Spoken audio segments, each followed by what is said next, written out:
This year, we've had to navigate quite a few challenges.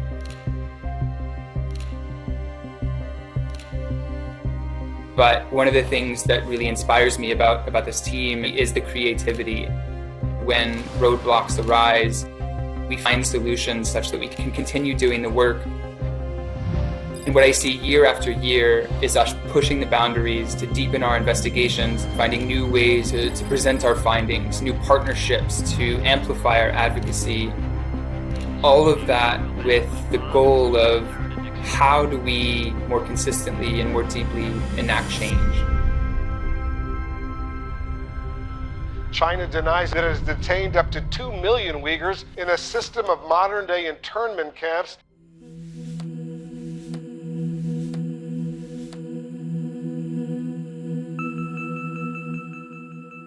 It's probably the most difficult project from the research perspective that I think the crisis team has ever done.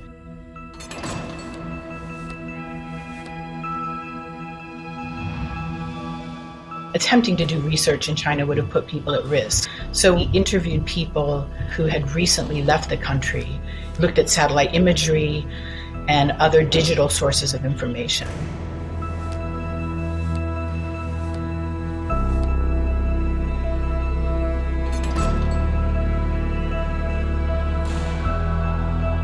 We also launched a global petition. We worked together with many sections, and in less than 4 months, more than 323,000 people signed this petition.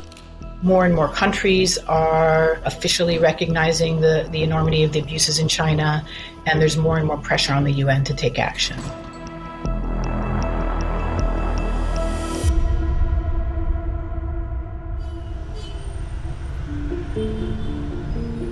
When we started speaking to survivors, and we spoke to 25 survivors of both the Ebola epidemic and the 11-year civil war, it became very clear to us how they felt abandoned.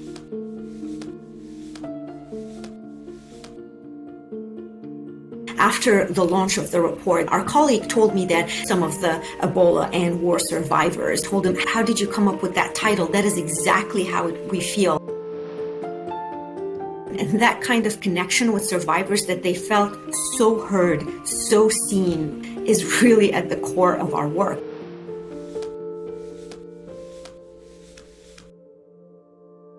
I get hope really from the trust that people give in telling us what they've experienced. And with those stories, we can try to bring attention to conflicts, whether they're on the front page or whether they've been off the front page for years. Thousands of Iraqi and Syrian children are growing up in a world which seems to have ignored their suffering. There was this massive gap in that there was a law dealing with reparations for Yazidi survivors, but the children who had been abducted by ISIS had been left out of the law.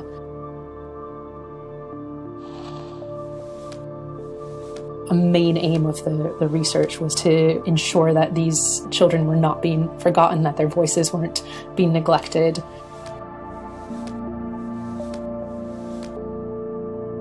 And what we were told is that our coverage of this issue, our report, was instrumental in making that change.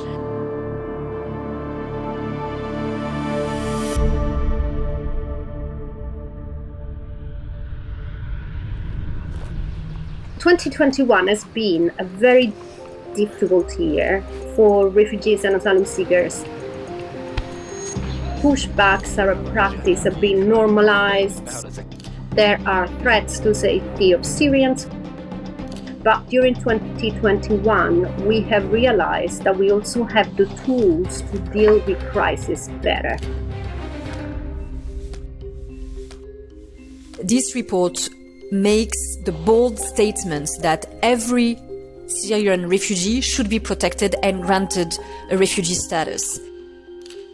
It is bold because it's regardless of their individual profiles, and it's very rare that Amnesty makes such a call.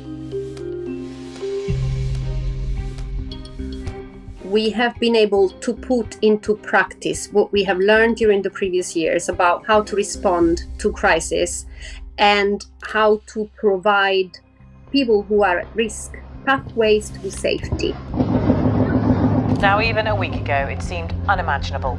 In less than 3 months, the Taliban capturing control of nearly every major district outside Kabul.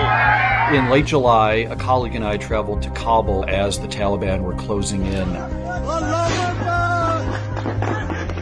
There was this narrative in the international media that somehow the takeover of Afghanistan was bloodless or it just happened overnight, and that's not what happened at all. My notebook was filling up with these crimes that needed to have a light shown on them. And then as we're watching the news reports and I'm seeing on Twitter how the Taliban is closing in, those notebooks became more and more valuable. As we were fleeing and as we got caught in the crush of people, I lost everything else that I had taken to Afghanistan, but those notebooks stayed in my backpack. We got them home and we were able to publish in the weeks that followed.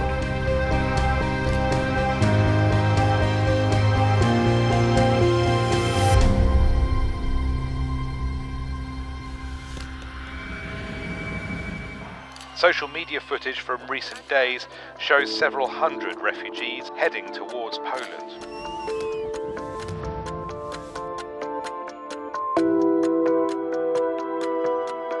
So the suspected pushback happened when the journalists were made to go hundreds of meters away.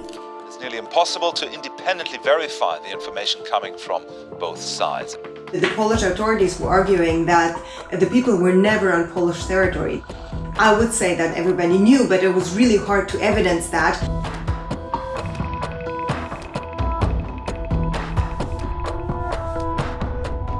By bringing the evidence, this gives the possibility to really speak against the narrative from the Polish government. When the state is actively blocking access to information, finding more innovative digital ways of investigating become really crucial to seeking justice.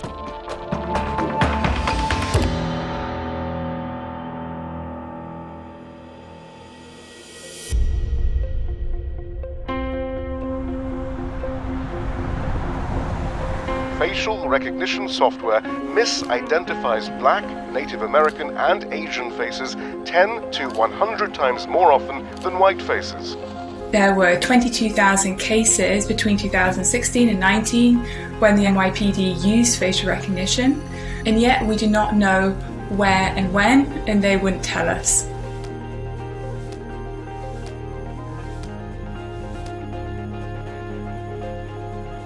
Decoders is really about people power. We're able to reach thousands of volunteers through the Amnesty movement. It helps us scale up our research to match big research questions and also hold to account powerful actors that we otherwise simply would not be able to do.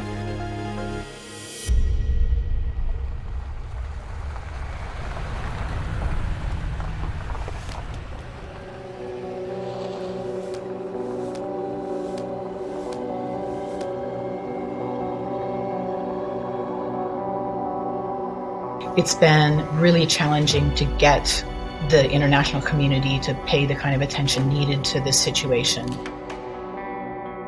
But our work documenting a massacre forced the world to pay attention. The video you're watching will show these Ethiopian soldiers execute these men. A war crime. We did a 3D reconstruction of the site and we geolocated the massacre. You can see the mountain range matches the footage. We were following up by asking questions at the State Department, asking questions of the White House, asking questions of Congress. We had people in New York with diplomats to the Security Council. We had people in Geneva with members of the Human Rights Council. And it really felt that that combination of names, that combination of credibility, allowed the story to land in the way that it did land. The UN's Human Rights Council has now approved a team of 3 experts to conduct an independent investigation. Politics have been more important than principle until now, and finally that equation has changed. We try to work collaboratively everywhere, and I think that multiplies the effectiveness of our work.